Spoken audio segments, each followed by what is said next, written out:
इसका एक नाम शहरुल मवासात भी है। ये हमदर्दी का महीना है। हमदर्दी तब हो सकती है जब दर्द पहचाना जाए। हम दर्द वही होता है जो दर्द से गुजरा हो।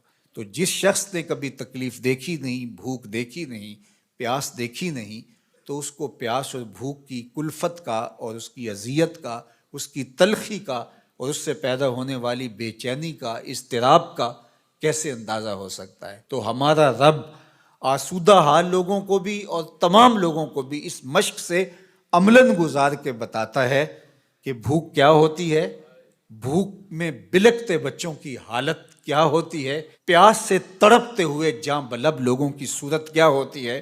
कल जब फिलिस्तीन में तड़पते हुए जां बलब बच्चे भूख और प्यास से अल अत्श और अल जू पुकारते हुए अपनी जान दें, तो तुम्हें एहसास हो कि भूख की तलखी किस कदर जानलेवा होती है। आज रोजे की इस हालत के अंदर, गजा के अंदर उन तड़पते हुए बच्चों का दर्द समझने की कोशिश करें।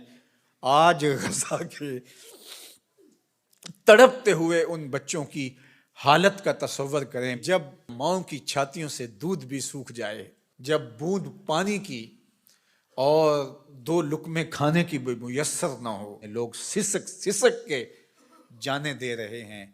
ये बच्चे कल क़यामत के दिन साक़ी हौज़े कौसर के सामने जब इन हुक्मरानों का गिरेबान पकड़ेंगे, तो ये क्या जवाब जुर्म देंगे उस दिन रसूलुल्लाह के सामने। ये कैसे अल्लाह का सामना करेंगे। ये बच्चे उनको उनके गिरेबान से पकड़ के जब हशर के मैदान में घसीटेंगे, तो ये कुव्वत नाफिजा रखने वाले, असर रसूख रखने वाले, ये बड़ी बड़ी फौजें रखने वाले क़यामत के दिन अल्लाह और उसके रसूल के सामने क्या जवाब देंगे। तो ये महीना शहर मवासात है। अल्लाह अकबर। और मेरे और आपके आका व मौला तो शहर मवासात का नूर बांटने आए हैं। खुद हुजूर के मुबारक बतने अकदस के ऊपर पत्थर बंधे हुए थे और लोगों की ज़रूरतों का किस तरह ख्याल रखते। सैयदा ज़हरा पाक सलामुल्लाह अलैहा चक्की पीसते पीसते हाथ में छाले पड़ जाते हैं और हुजूर अलैहिस्सलाम की खिदमत में कुछ गुलाम और कुछ लौंडियाँ किसी गज़वे से कसीर तादाद में आई थीं, तो इस गरज से हाजिर होती हैं कि एक गुलाम या एक लौंडी अता कर दी जाए, काम काज में हमारी मुआवनत हो जाए।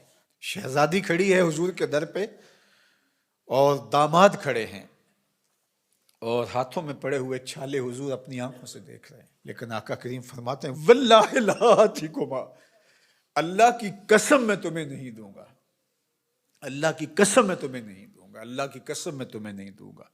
फरमाया, मैं तो इन गुलामों और लौंडियों को बेचूंगा और इससे जो रकम मिलेगी, जो पैसे मिलेंगे, बदर और ओहद के शहीदों के यतीमों की कफालत करूंगा, मदीने के मफलूकुल हाल लोगों की, बेवाओं की, अरामिला की, मसाकीन की, योतामा की कफालत करूंगा। अब मुझे ये बताओ कि मदीनातुल मुनव्वरा में बदर और ओहद के शहीदों के यतीम बच्चों का, मफलूक हाल लोगों का, अरामिला, मसाकीन, योतामा और मदीना के गोराबा का हुजूर को इतना ख्याल है कि अपनी बेटी के हाथ पे छाले हैं और हुजूर अपनी आंखों से मुलाहजा भी फरमा रहे हैं।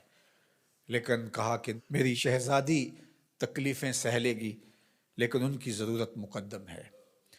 आज गज़ा के यतीमों के लिए गुंबद खज़रा में हुजूर का दिल किस तरह तड़प रहा होगा।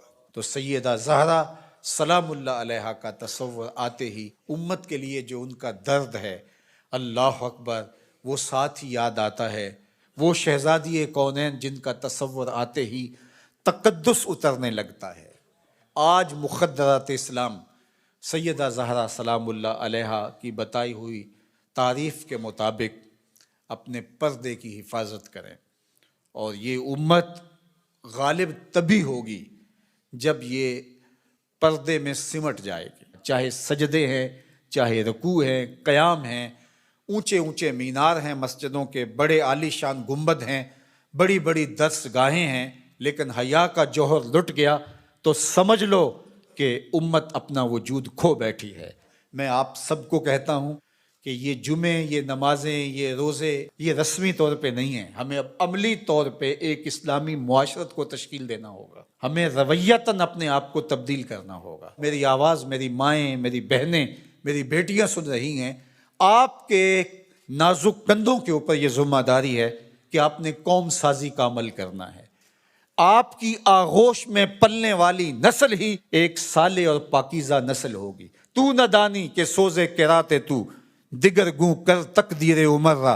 इकबाल ने कहा, मेरी बहन तू नहीं जानती कि जब तू कुरान सोजो गिदास के साथ पढ़ती है तो तेरे भाई उमर की तकदीर बदलती है। और फिर कहा, बतूले बाश व पिन्हाशो अजी असर के दर आगोश शब्बीर बगीरी। और अगर तू माँ बन के कुरान पढ़ती है तो बेटा नेज़े की नोक पे कुरान सुनाता है। आज उम्मत मुस्लिमा की बेटियों को सैयदा पाक सलामुल्लाह अलैहा के उसवा को अपने अंदर उतारना होगा। इस्लाम कोई मुश्किल दीन नहीं है, सादा सादा आम फहम दीन है। हमारी फितरत के मुताबिक हमारे रब ने यह दीन डिज़ाइन किया है। इस दीन के मुताबिक अपनी ज़िंदगी गुजारें। मेरी माएँ बहनें पर्दे में सिमट जाएं, अपनी औलाद को कुरान की लोरियाँ दें। कोई दिन ना हो, कोई रात ना हो कि हमारे घर कुरान ना खुले। कुरान की तिलावत से हमारे घरों का माहौल मुअत्तर रहे, हमारी आंखों में पाकीज़गी आ जाए, इफ़्फ़त और पाक दामनी हमारा शियार हो। वो गलीज़ निगाहें, वो गंदी और मकरू निगाहें जो गैर महारम को देखती हैं, क़यामत के दिन आतिश दोज़ख में जलाई जाएंगी। उनके अंदर आग जहन्नुम की भर दी जाएगी। वो तक़द्दुस माब आँखें जो हया का जौहर रखती हैं, उन्हें इबादत की लज्जत नसीब होती है। तो इसलिए हमें शर्म व हया का जौहर पैदा करना है। खातून सिमट जाए पर्दे में, मत मगरब की नक्काली करे। और ये जो नए नए फितने नमूदार हो रहे हैं और नए नए रंग और आहंग पैदा हो रहे हैं, नई नई दलीलें तराशी जा रही हैं और तरह तरह के मुफक्किरीन आ करके पर्दे को बोझ करार दे रहे हैं, उनकी बात छोड़ें और कुरान की तरफ आएँ। कुरान कहता है युदनीना फी जलाबी बेहिन्ना, कि वो अपनी ओढ़नियाँ ओढ़ के रखें। कुरान कहता है कि वला तखदाना बिलकौल, कि जब गैर मर्द से बअमरे मजबूरी बात करनी पड़ भी जाए तो तुम्हारी आवाज़ में, लहजे में नरमी नहीं होनी चाहिए कि दिल का कोई रोगी उस नरमी से तुम्हारी तरफ माइल ना हो जाए। तुम्हारे लहजे में करख्तगी होनी चाहिए। वो इस्लाम, वो दीन आज हमने अपनी रूहों में जज़्ब करना है।